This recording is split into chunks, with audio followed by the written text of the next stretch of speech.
Hi everyone, it's Netta here, and I am the founder and chief creative officer at B2B. We are a boutique content marketing agency, and we help service-based businesses get more clients with video content marketing. Today, I'm going to dive into 8 evidence-based reasons why your service-based business needs a presence on YouTube. Let's get to it. So the first reason is increased visibility. When people don't know where to find help, they simply never get it. Being online makes you visible and accessible to people who are actively searching for a lifeline. Think about it. When you have a problem, what's one of the first things you do? You might go onto Google and type in your problem. For example, what camera lens do I need to use to get a bokeh effect? You might go onto YouTube and search, what camera lens do I need to get a bokeh effect? By the way, in case you were wondering, a bokeh effect is when you have a blurred background. So you can do that with this specific camera lens. We won't get into the details right now, but that was actually from a real experience. That was a question that I had. I was wondering if I need to get a different camera lens to create a bokeh effect, or if it's something I could do in post-production. So when I have a question, oftentimes it might be about technical camera equipment or a video editing software or a new editing trick that I want to apply. I'll just go onto YouTube and I'll type in my question and I'll find a video, because I find that using a video tutorial is a really helpful way to learn. If you are on YouTube, when someone has a question, like let's just say they have a mental health question, what to do when you have a panic attack, or what to do when you really don't feel like doing anything and you really need to get your work done.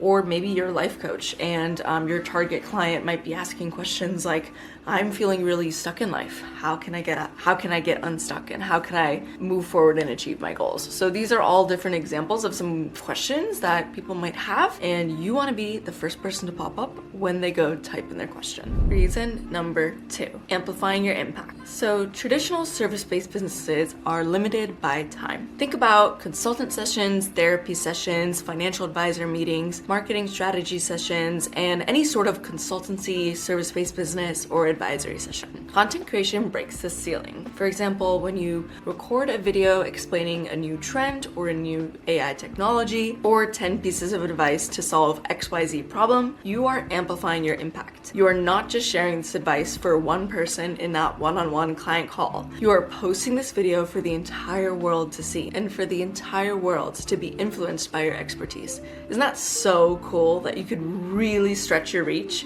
just by posting one video on YouTube? YouTube enables you to amplify your technical expertise, to reach an even broader audience, and to help millions of people. Reason number 3, breaking the 30-minute geographic barrier. In a traditional brick and mortar practice, your client base is restricted to people willing and able to drive to you. For most, the limit is 30 to 45 minutes, maybe an hour. By transitioning to an online world, you can service clients all around the world. For example, here at B2B, we are a global company. We have clients that are in the US, we have clients that are here in New Zealand. So by being an online business, we are able to help clients all around the world. Not only are there benefits to being able to work from home, where I can edit on the particular computer that I want in the particular spot that I want, I can go film some B-roll at the beach, I can film some B-roll at the park, I can film some B-roll at my house of me working. There's an additional benefit to being online, is that I can help people all around the world. I'm not just limited to who can I help in my local neighborhood. Reason number 4, a digital credibility check.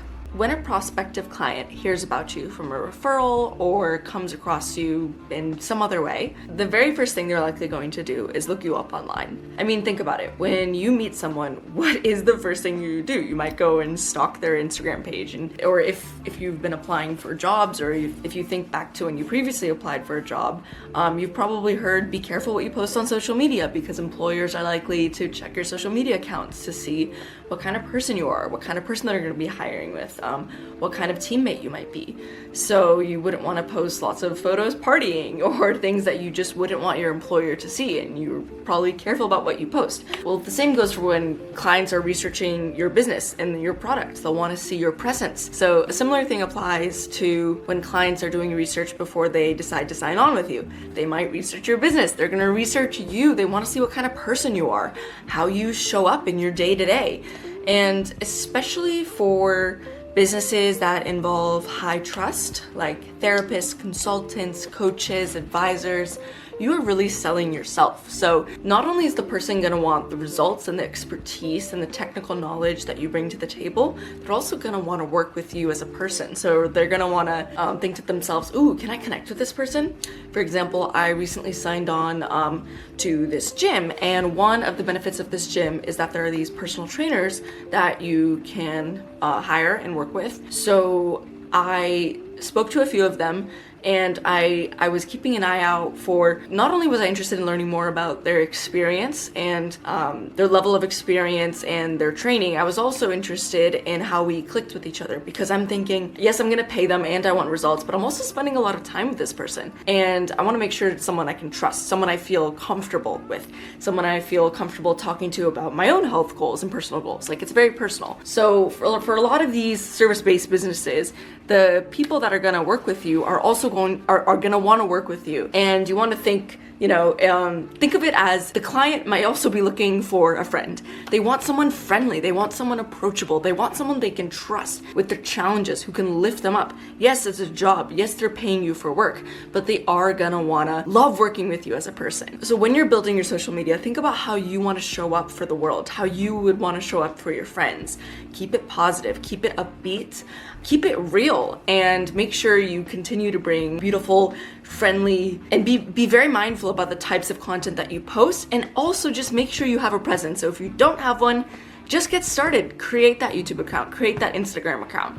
Even here at B2B, we have a few channels that we're still working on fleshing out, like Instagram, for example. Our Instagram is relatively new. We've been focusing more on our YouTube channel, and that's totally fine. So we're in this journey together. I just want to share that it's super important to have a presence across all channels, and we're working on this too. We're working on building our own online presence with videos like this one. So let's do this together.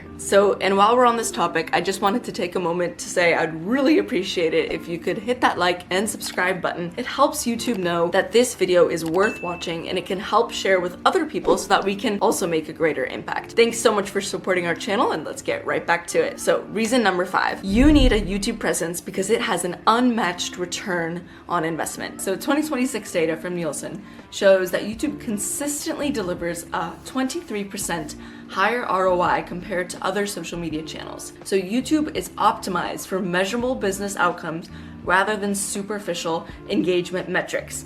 It is so important to be on YouTube, because once your YouTube channel gets monetized, you will literally get passive income every single time you make a video. And that is huge. So superficial engagement metrics might just be, when it comes to engagement metrics, I would say a superficial metric may be likes. Like, likes are fine. Likes are actually very important. But what's more important are comments and discussion. When people are having a discussion in your comment section, let's just say they're saying things like, wow, this is such an interesting topic. Like, I really wanted to learn more about the benefits of scripting versus not scripting.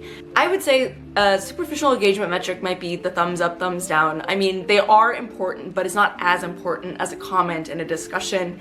And if you see long discussions, especially really fruitful discussions, like hopefully there aren't too many like diving into negative discussions, let's try to be nice out there on social media. So if you see a fruitful discussion, that might give you insight into what your audience wants to know more about, and it'll be helpful for you when it comes to brainstorming new content ideas. So if I were to go ahead and make this video and then a lot of people start commenting on a particular content topic or a particular question, I would love that, and I would love to reply and dive deeper and maybe even make a full-blown YouTube video about it. So reason number 6, direct bottom line conversion. According to Google's ads and commerce data, 87% of viewers report making a purchase or engaging a brand after seeing their content on YouTube. For high-trust service-based businesses like consulting, therapy, coaching, financial, or legal advice, video acts as a highly effective client acquisition mechanism because it focuses on building trust. I like to think of this example. So in a previous video, I talked about Layla and Alex Hermosi, and I watched a lot of Layla's content. She is a founder at acquisition.com, and she has an incredible story.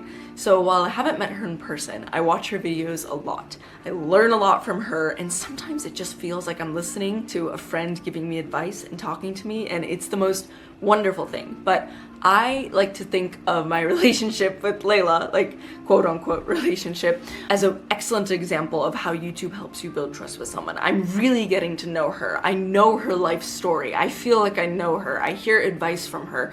I'm gaining so much value from her. I'm already so excited about the work that she's doing, but I've never actually talked to her yet. I've never met her in person. So imagine being able to do that for your prospective client. So there's someone out there. There's someone out there who hasn't even met you yet. They haven't booked your complimentary consultation. They haven't booked your complimentary strategy session. They haven't booked that coffee chat, but they have gone to your YouTube video and they've sat through one video, and then maybe the next day they watch another, and then they're hooked. Sometimes people might spend 7 to 8 hours listening to you, watching your content before they actually book that introductory call. And then when they get on that call, they feel like they have a better sense that they know you better.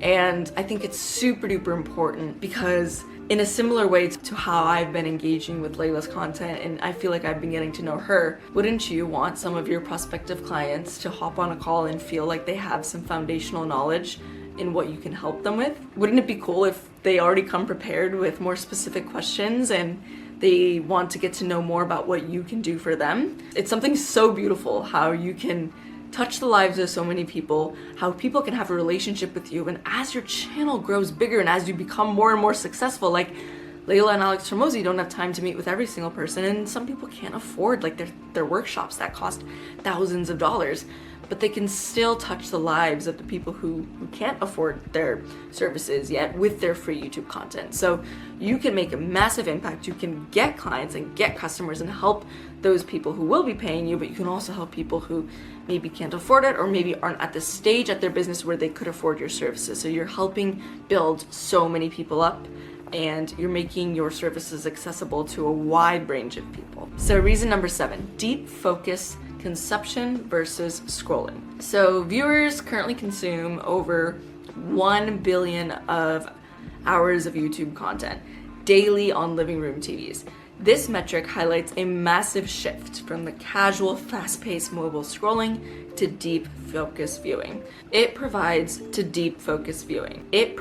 the exact environment required to communicate complex, high-level expertise without the viewer scrolling past. It's really important to note the difference between short form and long form content. So both short form and long form content serve two different purposes.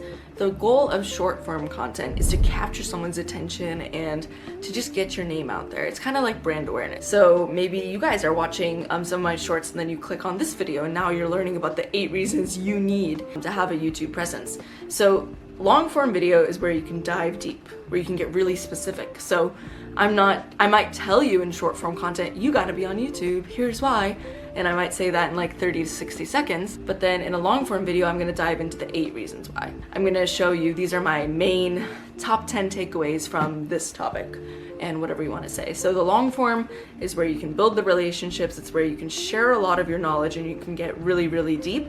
And then of course, once someone signs on for you, that's when you can go super deep, and you'll give them access to all of your resources and all of your knowledge, and then tailor whatever it is that you do directly to their needs. Reason number 8, industry standard shifts towards video. So a 2026 report from Siege Media shows that 52% of content marketers and SEO professionals are increasing their video budgets this year. Relying strictly on text-based marketing is rapidly becoming a disadvantage. Video content is the future. People aren't just reading blogs and reading these long articles or books and novels to learn content marketing. They are watching videos on it. YouTube is a search engine. People don't just have to go into Google. They can go straight into YouTube to search whatever problem, whatever question is on their mind, and you want to be the first to pop up. Video content marketing is huge. All right, so now I want to talk to you guys about how to maximize output with what we call the content waterfall effect. I'm going to give you a few steps for the content waterfall effect. Step number 1 is to identify your topic. You can brainstorm a list of content ideas or visit your content ideas tracker if you already have one. And you can also brainstorm these ideas with yourself, with a friend, or with the support of an AI tool like Gemini or ChatGPT. And I would recommend you select a topic that you think your audience would love to learn more about. Maybe you figured this out based on what some of your clients are talking about or what some of the discussion has been in the comments section. Step 2, write an article on that topic. So you could write a blog post, you could write a LinkedIn post, you could even write, a really long social media post, like maybe for Facebook or something along those lines. I like to write a blog post, and then after that, I take the blog post, and step number 3 is to adapt that blog post into a YouTube video script. We are still doing the text-based marketing. I know we talked earlier about the importance of video. We are not eliminating text-based marketing, but we are adding video, and we are making video our main focus, which is why much more effort will go into the video and the video script as opposed to the blog. But I like to write the blog first because it helps to just get all of your ideas down. It helps you to do your research. It's almost like, think of it like a college paper. So, you're gonna do your research, you're gonna write your paper, and then after that, you could turn it into a presentation. You could turn it into a video. You could turn it into an art sculpture, but you've already done your research and you've done your writing first to get everything out on paper into structure. Step number 4 is to film your main YouTube video. You can go ahead and do that using a camera setup, like the way I do it. I use a camera. I use the Canon EOS M50, or you can use your smartphone. So most smartphones have a really good camera. So go ahead and use your smartphone, use your camera. I also recommend having a microphone like the Rode Mini mic because audio is super duper important. Okay, and then after you've filmed your video, we are going to go to step number 5, which is to cut the long form into shorts. So you have your long form, which you're gonna edit, you're gonna upload, it's gonna be this beautiful work. That's what you're gonna spend the most time and effort on because that is what is the most important piece of video content. Then after that, after you've finished editing it, you could even do this while you're editing. You can make like a little note. You can do this on Premiere Pro. You can put a little tag like, oh, this is a good snippet. This is a good snippet. So you identify, say, 6 to 12 shorts. These could be like a cool emotional reaction like, oh my God, I can't believe this is happening, or wow, wow, wow, or the most important fact about this is that, or this is the tip that you want to write down. Take out your pen and paper. You're not going to want to miss this. So things that are either high energy, high emotional content, or captivating quotes, captivating statistics, things that will just hook the audience in. You're gonna identify these shorts and then you're gonna edit them. You're gonna add some B-roll, you're gonna add some cool stickers and animations and music, and you're gonna post these as your shorts. Now, the most important thing is to just have a really compelling soundbite because it's to capture attention and to lead the audience back to your main video, or it could be to book a call with you or to check out your book or your website. But the main focus of the shorts is to capture attention. And you can kind of see how this process is called a content waterfall. It's like a waterfall. So you start with the blog article and then it flows down into the YouTube script, and then the waterfall flows down into the YouTube video, and then it goes out and it's streaming into all these different short form videos, and then we're gonna create the social media posts, which is step 6, and then we're gonna distribute and post all of the content. That is why we call it the content waterfall system, because it's like a waterfall. You start off with this one thing at the top and then it goes down into all these little streams, and that big waterfall from the top becomes this river flowing in all these different areas and different avenues and flowing into all these different channels. We've covered a lot today. We talked about the 8 reasons why I think you need to be. We talked about 8 evidence-based reasons why you need to be on YouTube. We've covered the 6-step content waterfall method that we use with our clients. I now want to hear your thoughts. What did you think? Have you done something like this before? Are you excited to try the content waterfall? Have you tried the content waterfall? Please let me know in the comments below. And as always, thank you so much for watching. I had so much fun putting together this video, and I'm so grateful for all of your support. So it would mean a lot to me if you could hit that thumbs up button, leave a comment down below, subscribe to our channel, and most importantly, share this video with someone who you think would find this sort of content helpful so we can amplify our reach and grow our YouTube presence. Thanks so much, and I'll see you back here soon. Bye!